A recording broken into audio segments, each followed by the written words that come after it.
এইভাবে একবার বিরিয়ানি বাড়িতে বানিয়ে খেতে পারেন। গন্ধে চারিদিকে মোমো করবে, আর ছোট থেকে বড় সবাই খেতে পারবে একদম চেটেপুটে।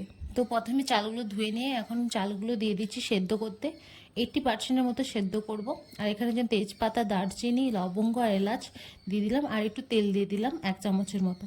তারপরে একটা আলাদা জায়গা বাটির মধ্যে দুধের মধ্যে কেশর দিয়ে দিলাম। তো কেশরের পর একটু কালার দিলাম যাতে কালারটা খুব সুন্দর আসার জন্য। এখানে পেঁয়াজ এই যে দিয়ে দিচ্ছি তেলের মধ্যে। এখন বেরেস্তা করবো বলে এখানে পেঁয়াজগুলো ভালো করে ভেজে নিচ্ছি কড়ার মধ্যে। পেঁয়াজগুলো এখানে আমি সরু সরু করে কুচিয়েছিলাম। তারপর আলুগুলোকে ভালো করে ভেজে নিচ্ছি। আলুগুলো ভালো করে ভাজা নেওয়া হয়ে গেলে একটি পাত্রে তুলে রাখবেন। ওই তেলের মধ্যেই তেজপাতা, লবঙ্গ, দারচিনি, যা গরম মশলা শুকনো দিতে হয় এর মধ্যে দিয়ে দেবেন। তারপর পেঁয়াজ কুচানো দিয়ে দেবেন। পেঁয়াজগুলোকে ভালো করে নেড়ে নেবেন। পেঁয়াজগুলো হালকা হালকা লাল হয়ে এলে ওর মধ্যে দিয়ে দেবেন রসুন পেস্ট, রসুন বাটা দিয়ে ভালো করে একটু নেড়ে নেবেন। তারপর দিয়ে দেবেন আদা বাটা। আদা বাটাটা দিয়ে একটু নেড়ে নেবেন ভালো করে। একটু নাড়া হয়ে গেলে এরপর দিয়ে দেবেন টমেটো। টমেটোগুলো দিয়ে দেবেন, এর মধ্যে একটু নুন দিয়ে দেবেন, তাহলে টমেটোগুলো একটু তাড়াতাড়ি ভাজা হয়ে যাবে। তারপর দিয়ে দেবেন এখানে লঙ্কা গুঁড়ো লাল, আর দিয়ে দিলাম হলুদ গুঁড়ো। ভালো করে এই ভাজা মশলাগুলো ভালো করে ভেজে নিতে হবে।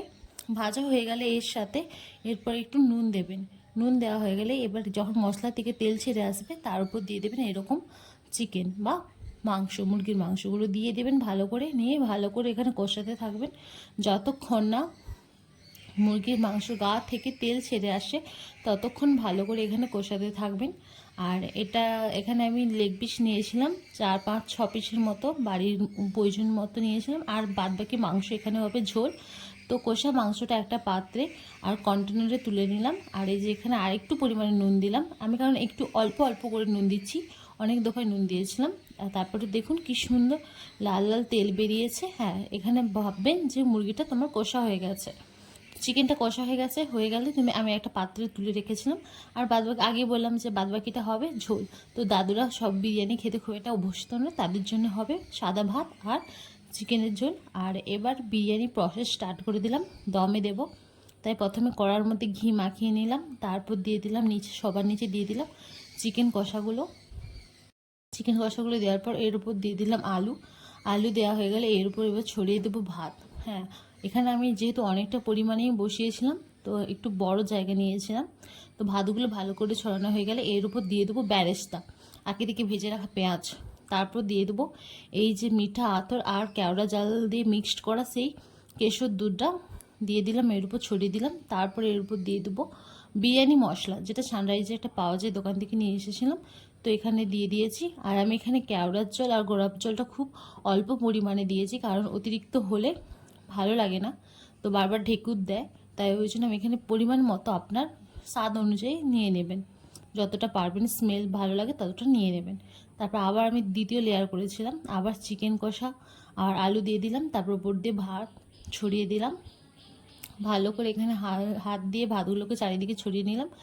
এর উপর আবার দিয়ে দেবো বেরেস্তা, আর দিয়ে দেবো সেই কেশর দুধ, আর দিয়ে দিলাম বিরিয়ানি মশলা। এরপর যেটা মোস্ট ইম্পর্টেন্ট এই বিরিয়ানিতে ঘি। হ্যাঁ, এখানে ঘি ছড়িয়ে দিলাম ভালো করে। ঘি ছড়ানো হয়ে গেল। এবার এটাকে আমি দমে বসাবো। তাই জন্য একটা বড় জায়গা নিয়েছিলাম, একটা দিয়ে দমে দিয়েছি। চারিদিকে আটাকে গুলিয়ে এরকম আঠার মতো চারিদিকে চিপে এটা এখন দমে হবে 5 থেকে 10 মিনিট, এর বেশি দেবেন না, হালকা আছে।